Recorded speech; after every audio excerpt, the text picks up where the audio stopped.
Proper Punters, brought to you by CrossBet. Are you ready to level up your punting game? All right, welcome back to another week of Proper Punters, and we've just watched the Oaks.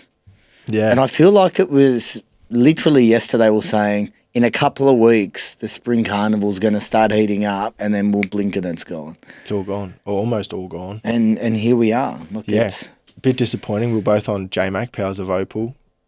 Yes, did say it was a moral Quinella though. Yeah, the Quinella looked obvious from the Wakeful. That Wakeful always spits out, it spat out, I think, the 8 of the past 13 winners of the Oaks. It's always the right form line, and trainers realise that.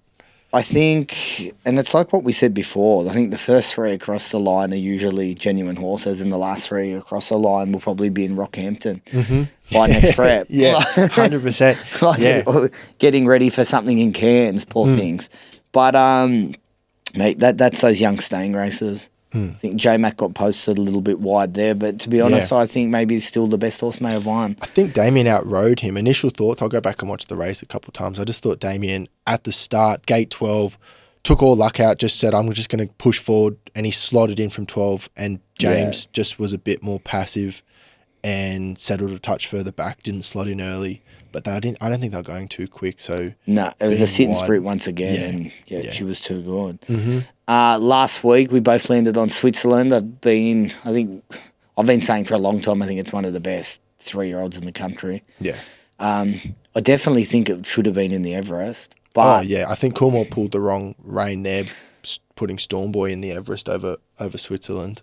But I think a big thing for them as well is also winning the Coolmore, winning their own race. And from a breeding perspective, I think it's a funny one. Like, to me, if you are a 3-year-old and you win an Everest, to me that matters almost more than winning the Coolmore.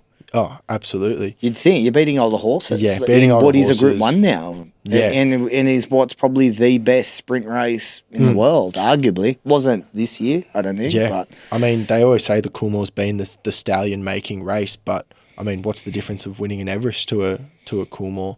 It's definitely strange, but fuck, he let down good. Yeah, it was impressive.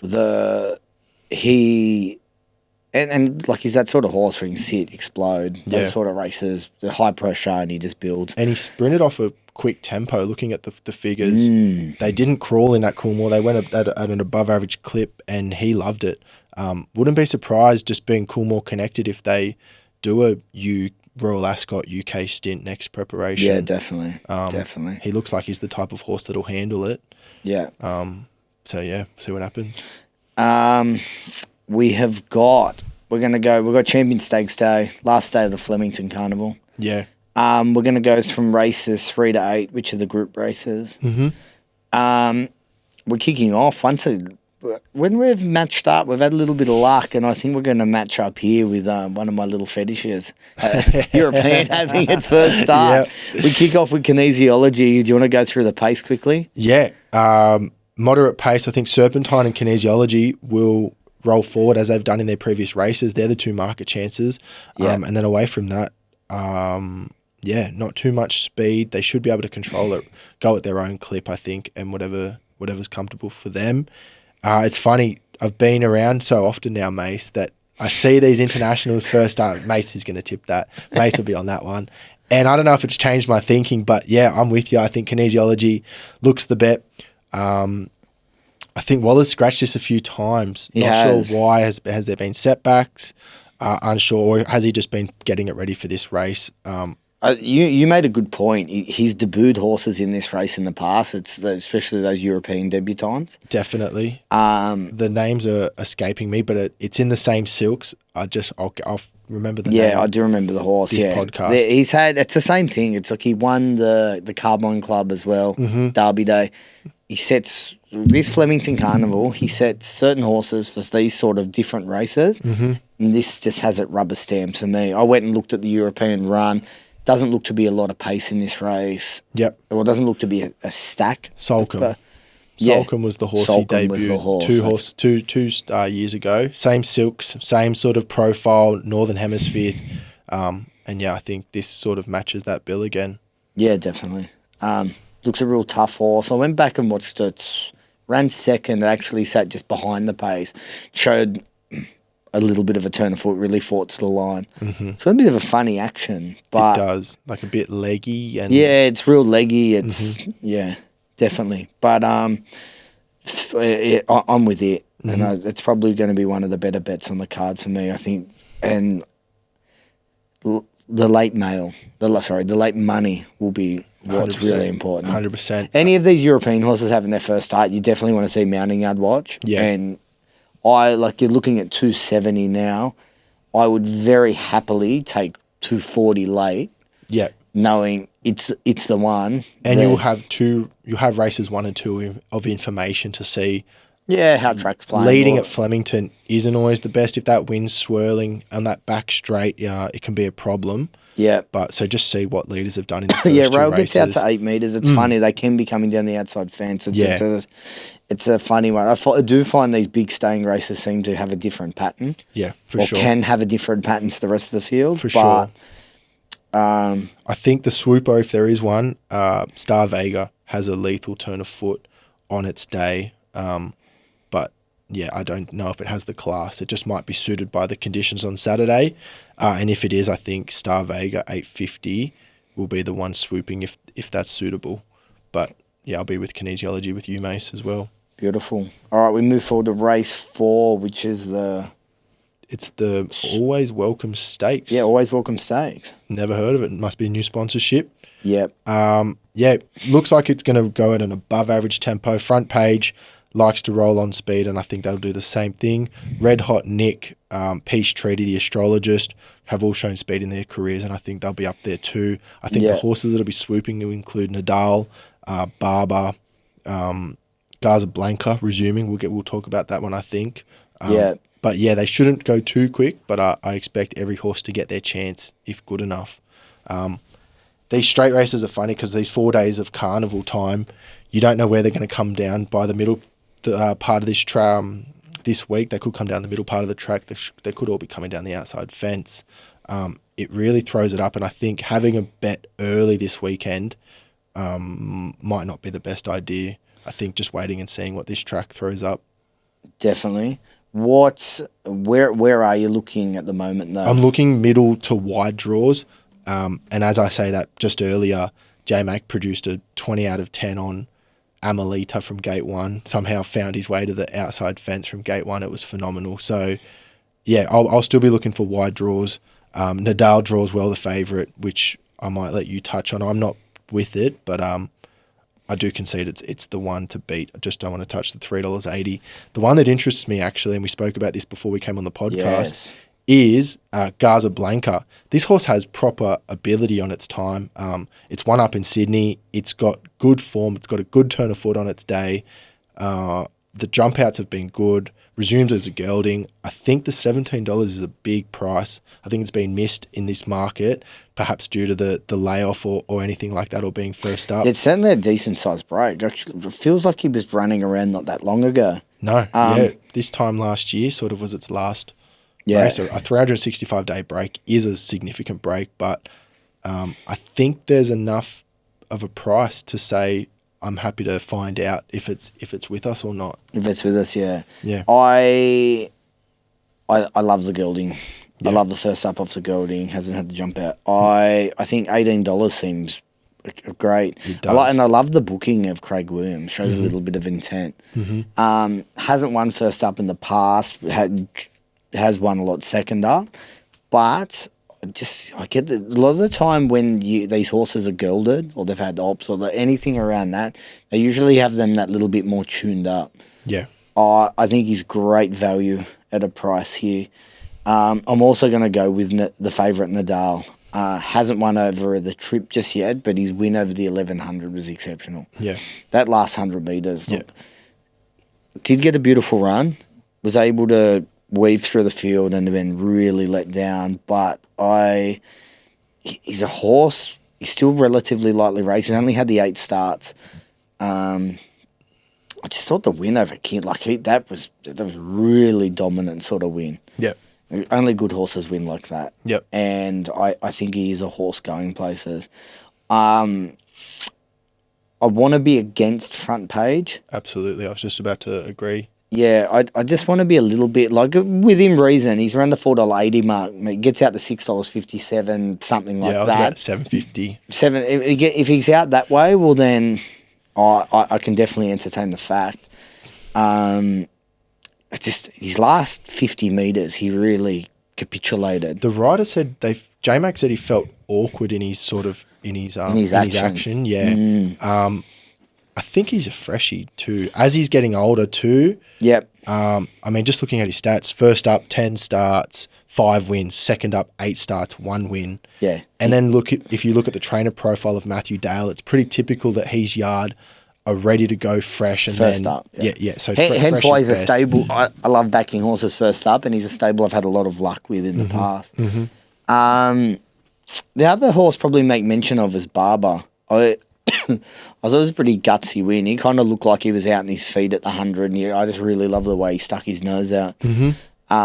Anyone that likes Barber definitely couldn't talk you out of it. I don't want to back Ray McNeary. Happy to be against him. Yep. It's a 2-horse play for me, Nadal and Casablanca. Agree. Casablanca each way for me. Yeah. Bit of roughy enjoyment for us. I know, and we were agreeing early, which is could be a concern, or we could be on. Could be on. Boys could be on. All right, we move forward to the Matriarch Stakes. Yeah, Hinged comes up the favourite. Yeah. Don't know what you think. It's a bit of a bridesmaid Hinged, isn't it? I tipped it a couple of weeks back thinking it was just a certainty with the weight, and it just was disappointing. I don't want to talk about it too much, but when last start? Ooh. 2 starts ago. Blake Shin rode in the Lekvar. Yeah, the Lekvar race. That's it. And then last start up to the 2000. Might just be a horse in its career now that's looking for that extra distance, I think, to show its best. But anyway, the map doesn't look too quick. I think Wishlaw, Lass, Cirilio Miss, Soul Choice from out wide 18, $126. I think they'll be rolling forward. Hinged gets a really nice map. I've done it a few times. Gate 7. He's got options. I think he can just sort of settle off pace, forward of midfield. Firestorm, Gate 6. They were cold on it at the Valley. Gate 4, I think they drew on that occasion, and the horse settled back, peeled widest and ran home well. I don't know if they'll be more positive on this occasion, but they shouldn't go too quick. Every horse sort of midfield should get their chance, I think, if good enough. I am going with... I think... Look, yeah, I can see where you can see the bridesmaid a little bit, but I think coming back to her own sex here, I think it's a pretty... This isn't certainly not the best edition of the Matriarch. Not at all. I think Faulkner Park form is very solid form for this. I love that she's having a second run at 2000. Always good to have your second run at 2000. Booking of J-Mac solid. That's pretty much at his bottom weight of what he can ride. Yep. I've got her on top, but I do concede there's some value. I actually liked the run of Molly Bloom. Really liked the run of her last start. She was just really starting to get warm late. She's also having a second run at 2000. 4th up, ready to peak. She's a horse that's won at the 2000. And even though she hasn't been to the Valley, I get the feeling that the Flemington Straight, I get the feeling that she is a big track horse. Yeah. I think she'll be able to do her best work, and I think she'll be really hitting the line late. Around the $18 mark, that's just huge value. And a horse that's been in my stable for a very long time is Kind Words. She, having her second run at the 2000, she went back to Kembla just for a bit of a kill, get a bit of a confidence back. Absolutely put them to the sword. Yeah. And ran, I think, the second fastest closing split of the whole day. And yes, it is at Kembla, but considering it was a 2,000-metre race and you would have had 1,000-metre races on the day, it goes to show that she's moving. She's going good. I think they're the 3 that I'm interested in the race. Yep. As you will see, this one thing I do love when it comes to Flemington is backing the Sydney horses in form. 100%. Yep, they stack up. The form just stacks up. And the market tends to not value them correctly. Like I always tend to think they're definitely undervalued in the market for sure. 100%. I didn't have a strong opinion. Hinged on top. Don't want to take the 350. Not sure what price would interest me yet, though. See how the track's playing on Saturday. Quickster comes out of that Lekvar race that they raced in 2 starts back. Yeah. Actually beat Hinged home on that occasion, but Hinged started favourite. So there's a bit of a tie-in there. And then concede what you said about Kind Words. It's a horse on the up. And I think that Sydney provincial form has stood up in the past when it goes down to Melbourne this time of the year. Yeah.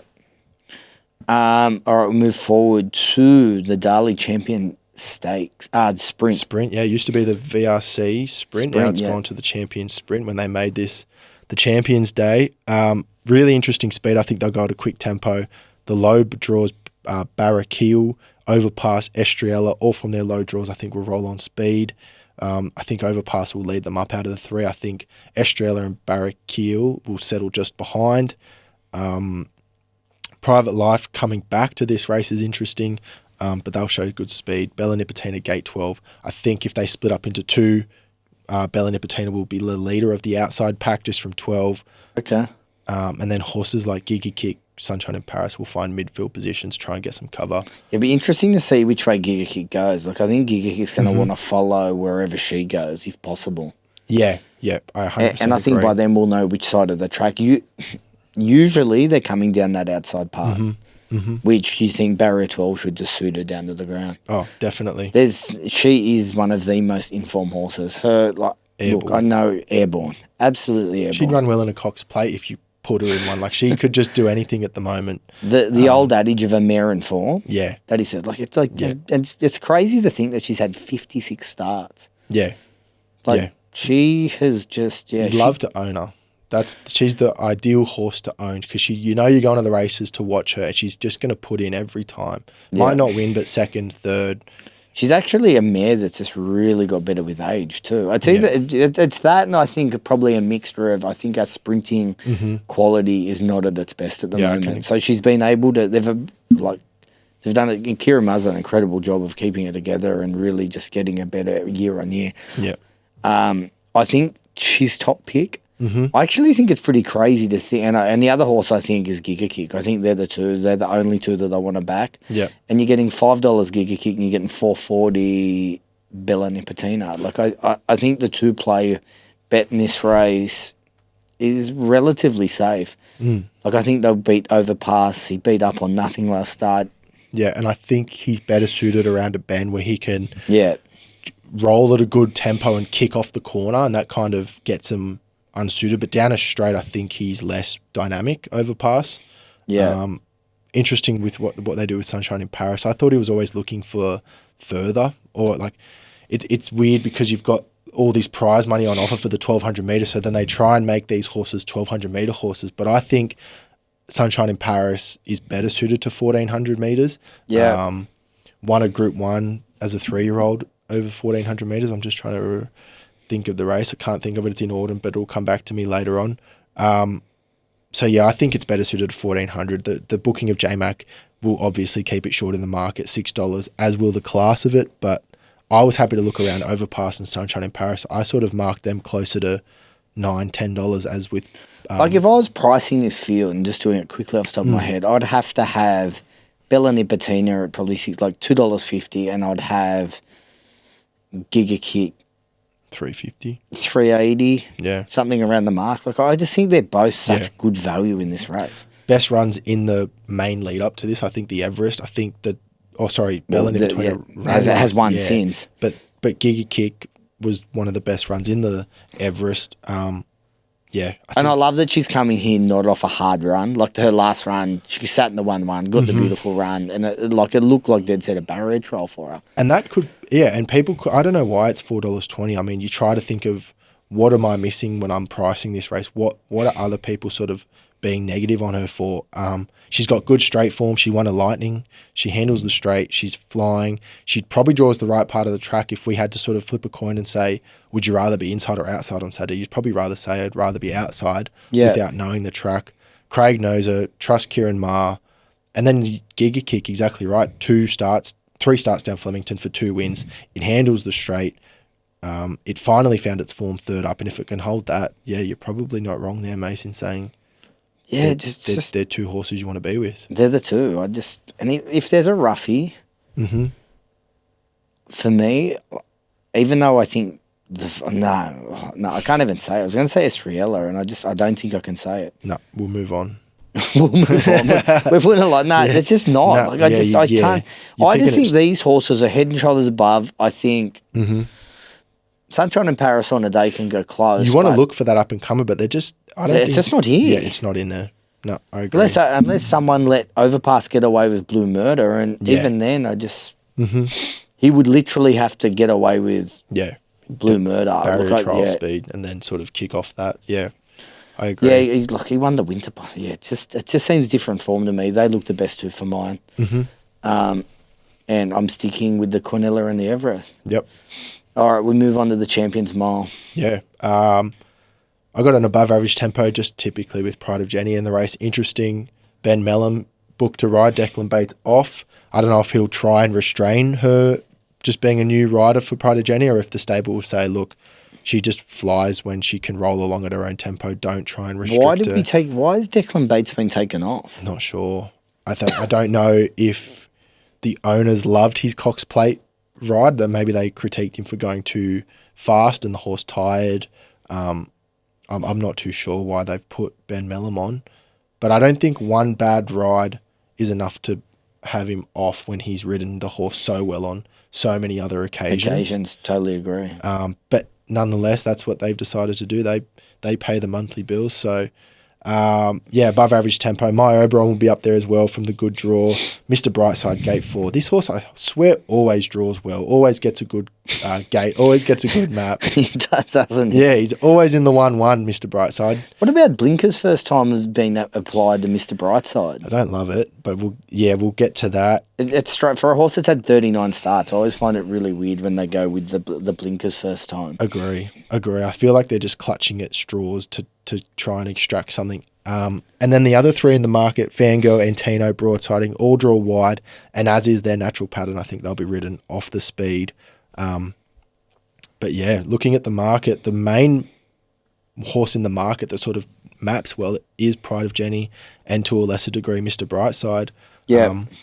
Fascinating race, because I don't think any of these horses have been set for this race, so it's fascinating to sort of decide. It's a bit of a I'm going to come out with a statement. I thought Broadsiding was a little bit of a flashing light run, beaten 10 lengths. Beaten 10 lengths to one of the best. It's so funny. Like, I was going through, and when I was doing this race, and I was going through, and I just went. I remember watching the replay, and I went, waiting. She goes, and then you get to see him, and I went, ooh, I like the way he hit the line against that. Like it was separate. I don't know. A lot of these horses clearly found their level, and their levels, like as we talk about a horse like Fangirl, her level's good enough. Steffi's, like Amelia's Jewel, solid. But I just think he's got no way. I just want to be on Broadsiding each way. Yeah, love it. I think the run was good. I think back to the mile probably may suit him too. He showed he's as good as this class in the Cox Plate, and he's on 52 kilos when all the others are on 57 and 59. That's what I mean. Like he was completely unsuited in the Guineas. He got on the wrong leg. There was a lot of people that thought he could be a risk. I think you were one of them when it came to the Guineas. None of us really were hard for him or hard against him. He's win the traffic warden first up. Yes, but it was by small margin, but it was a gutsy win. I just want to be on him each way. He's won 3 times over the mile. I think he's definitely going to be a Flemington horse, even though he hasn't been there. Like his 2 wins are Eagle Farm's probably somewhat similar to Flemington when you look at it in reverse. He's the horse I want to be with. I want to be on him each way, and love it. Not super confident or anything like that. He's not like a best bet of the day. Yeah. But I think if you're getting around the $7, $6.50 each way, that's the bet for me in the race. Yeah, love it. I'm sort of echoing the same thoughts. I thought I was keen to be against Mr. Brightside. Deep in prep, the blinkers going on at this point in time is a negative. Do concede it maps well though. But $5.50, I'll look past that. I thought Blake Shin gave Antino the best ride this spring carnival I think I've seen. Taking off, just having them all off the bit. It was phenomenal. Pride of Jenny, Unsure what Ben Mellon does. New jockey always scares me on a leader. Does he go too slow? If he goes too slow, I think others will swoop him. I think Declan Bates getting the knock off could scare Ben Mellon into going too slow, because thinking Declan Bates got knocked off this because he went too quick. I'm just going to hold this up, try to get this horse in a rhythm. Could over race. Concede everything you said with Broadside. I think it's class. And I think Fangirl has been forgotten here off one failure. Started 270 with Pride of Jenny in the King's Charles.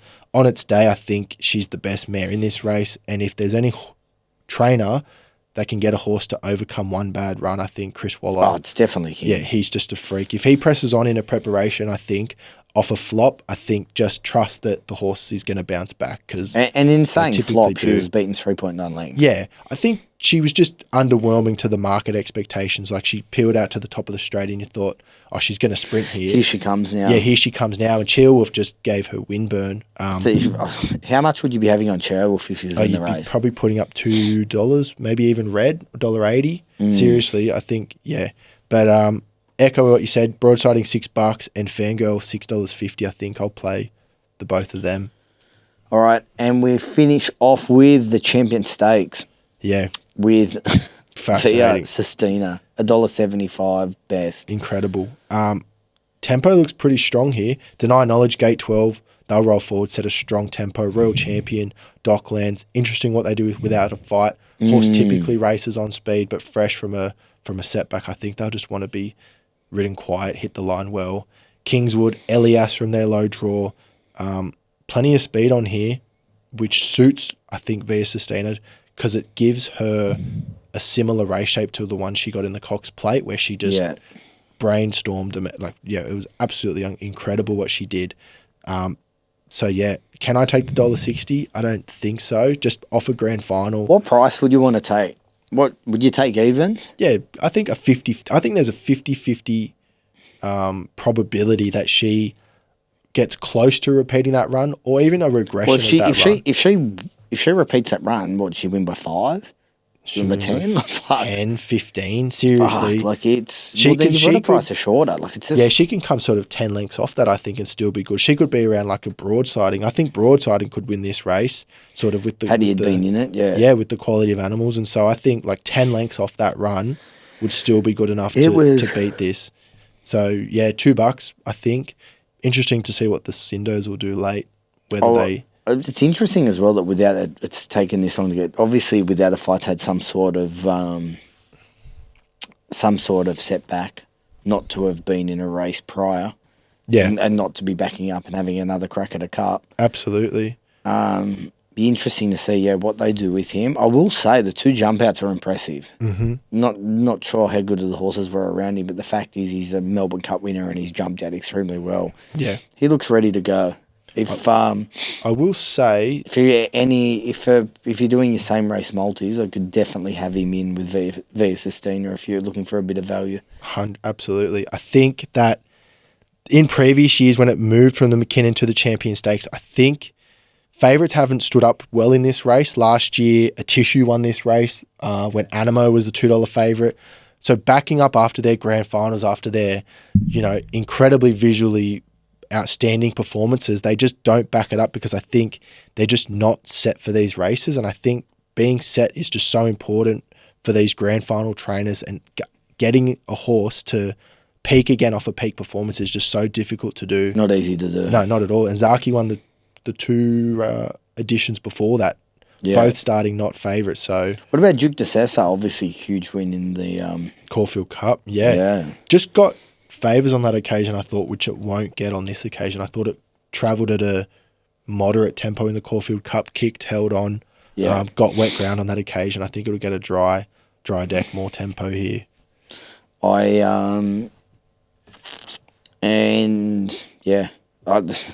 It's just, are you with or without V Sistina at this point, really? I think Elias is some chance. Did start $3.40 against Via Sistina in the Turnbull. Yeah.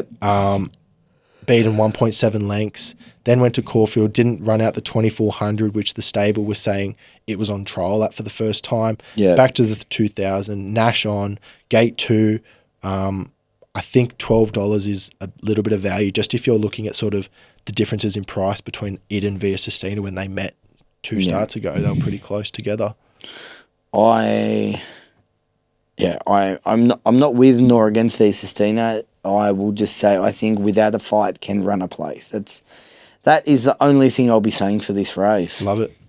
All right, let's go to your best bets, Tommy. Best bets are thin this week, but we'll go with a Waller double down in Flemington. Flemington race 3, number 7, Kinesiology. This horse is an import first up in Australia. Damien Lane booked. Maps terrifically well, and I think the British imports are just too strong for our Australian crop. 270 looks great price. And then we'll go to Flemington race 7, number 10, Fangirl. I'll be forgiving this flop last start. I think if there's any trainer that can get a horse to bounce back off a flop, it's Chris Waller. The booking of J-Mac is positive, and I think she can be flying down the outside of the track on Saturday. Mace? I'm sticking with Tommy. I'm going with Flemington race 3, number 7, Kinesiology. I love these imports having their first start in a race. Waller's prepared horses in the past for this race, and I think it looks well suited by the map. I think it's probably could be the best bet on the card, but the late money will tell you. I then go to Rose Hill, race 5, number 10. I'm sticking with this theory of imports having their first start. Absolutely love the trial of Gilded Water, and I think it's a pretty relatively weak race, and I think the $4.40 on offer looks great value. And then I'm moving to race 10, number 1, Rock Empire. Its last 2 wins have been extremely solid. He's a horse that's still relatively lightly raced, and the trial between runs has been good. They're my 3, and I think I reckon we can get all 3 home. Love it. Can't wait. And then do we move on? Is it Sandown Classic next week, or is it the week after? The 1,000 Guineas has been moved to the back end of the carnival. So we still have we still have 1,000 Guineas and a few other more sort of races. So the carnival's not done yet. It's not done. Yeah, but I think another week at Caulfield after this for the 1,000 Guineas. And just notable mention for our man Jason, he couldn't make it because his tonsils are sore, so clearly he must have got in RI's room. And, hopefully we can see him. Little shout out to you, Richie Irvine. I don't know what's going on, but I'm glad. Just look after our man Jason in Melbourne. Yeah, that's it. All right, guys. We will see you again next week. See you, mate. What are you prepared to lose today? Set a deposit limit. For free and confidential support, call the number on the screen or visit the website.